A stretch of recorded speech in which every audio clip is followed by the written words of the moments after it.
নমস্কার বন্ধুরা, আজ আমি আপনাদের সম্পূর্ণ নতুনভাবে এরকম লোভনীয় স্বাদের একটা ডিমের রেসিপি করে দেখাবো। দেখুন তো বন্ধুরা, আপনারা আগে কখনো এই রকম ডিম রান্না করে খেয়েছেন কিনা? ভিডিওটা কিন্তু বন্ধুরা দেখতে হলে একটা লাইক দিয়ে শুরু করবেন। ডিম রান্নার জন্য এখানে আমি 4টে ডিমকে সিদ্ধ করে খোসা ছাড়িয়ে নিয়েছি। এখন আমি এই ডিমের যে মশলাটা, সেই মশলাটাকে রেডি করে নেব। মশলা করার জন্য এখানে আমি একটা মিক্সিং জার নিয়ে নিয়েছি। প্রথমেই আমি এতে দিয়ে দেব একটা পেঁয়াজ 4 ভাগে ভাগ করে, একটু আদা,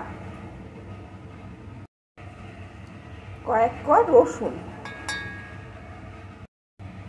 4টে কাঁচা লঙ্কা। আমার 4টে ডিমের অনুযায়ী আমি মশলাটা নিলাম। আপনাদের যদি ডিম কম বেশি থাকে তাহলে সেই বুঝে মশলাটা নেবেন। এখন আমি এই সমস্ত কিছুকে পেস্ট করে নেব। সব কিছুকে পেস্ট করে আমি একটা বাটিতে নামিয়ে নিয়েছি। আবারও আমি মিক্সিং জারটা নিয়ে নিয়েছি। এখন আমি এর ভিতরে দিয়ে দেব কয়েকটা কাজু বাদাম, কয়েকটা চারমগজ। শুকনো অবস্থায় এগুলোকে প্রথমে ঘুরিয়ে নেব। শুকনো অবস্থায় ঘুরিয়ে নিয়েছি। এখন এর ভিতরে আমি চা চামচের 1.5 চামচ মতন টক দই দিয়ে দেব। এখন সুন্দর করে মশলাটা আমি তৈরি করে নেব।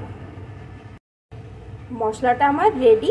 আর যে যে উপকরণ লাগছে সেগুলো আমি রান্নার সাথে সাথে দেখিয়ে দেব। রান্নার জন্যে আমি কড়াইতে পরিমাণ মতো সাদা তেল দিয়ে দিয়েছি। বন্ধুরা, আমি কিন্তু রান্নাটা সাদা তেলেই করব। তেলটা গরম হয়ে গেছে। এখন আমি এর ভিতরে ডিমগুলোকে দিয়ে প্রথমে ভেজে নেব।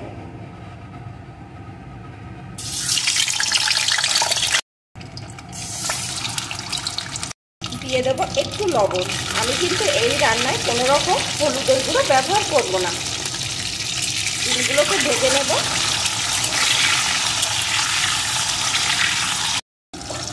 ডিমগুলো লাল লাল করে ভেজে নিয়েছি। এখন ডিমগুলোকে আমি তুলে নেব। এখন এই তেলের ভিতরে দিয়ে দেব একটা ক্যাপসিকামের অর্ধেকটা আমি চৌকো চৌকো করে কেটে নিয়েছি। একটা টমেটোকে 4 ভাগে ভাগ করে নিয়েছি। সাথেই দিয়ে দেবো একটু লবণ। এখন এগুলোকেও একটু ভেজে নেব।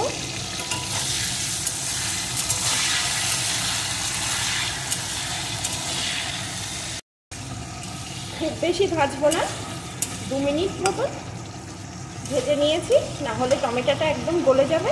এখন আমি এগুলোকেও এই তেল থেকে সেঁকে তুলে নেব। এখন এই তেলের ভিতরে ফোড়নে দিয়ে দেবো গোটা গরম মশলা। গরম মশলাটাকে একটু ভেজে নেব।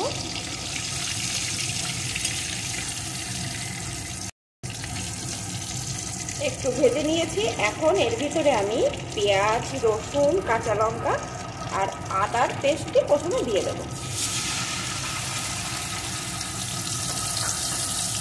এটাকে ভালো করে কষিয়ে নেব যতক্ষণ না এর কাঁচা গন্ধটা দূর হয়ে যায়। সুন্দর করে কষিয়ে নিয়েছি। এখন আর আমি এর ভিতরে কাজু, চারমগজ আর টক দই দিয়ে যে পেস্টটি তৈরি করে রেখেছিলাম ওই পেস্টটিকে দিয়ে দেব।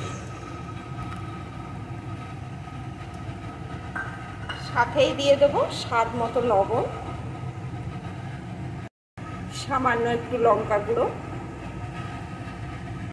সামান্য একটু চিনি। এখন এই মশলাটা সুন্দর করে কষিয়ে নেব।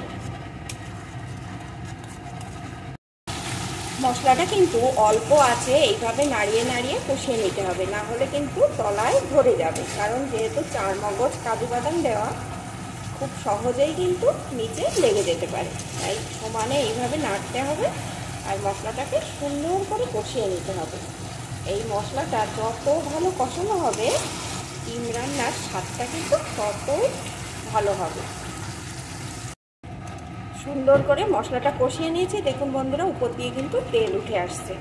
এখন এর ভিতরে আমি ভেজে রাখা ডিম, ক্যাপসিকাম আর টমেটোটা দিয়ে দেব। এগুলোকেও মশলার সাথে একটু কষিয়ে নেব। এগুলোকেও সুন্দরভাবে কষিয়ে নিয়েছি। এখন আমি মিক্সির জারটা ধুয়ে একটু জল দিয়ে দেবো। খুব বেশি জল কিন্তু এখানে দেব না, কারণ এটা কিন্তু একটু মাখো মাখো ভাবেই হবে। এখন একটু ফুটিয়ে নেব। দেখুন বন্ধুরা, দেখলেই বুঝতে পারছেন রান্নাটা কত সুন্দর হবে, এখনই কতটা লোভনীয় দেখাচ্ছে। আমি কিছুক্ষণ এটাকে ফুটিয়ে নিয়েছি। এখন আমি এর উপর দিয়ে দেব একটু গরম মশলার গুঁড়ো।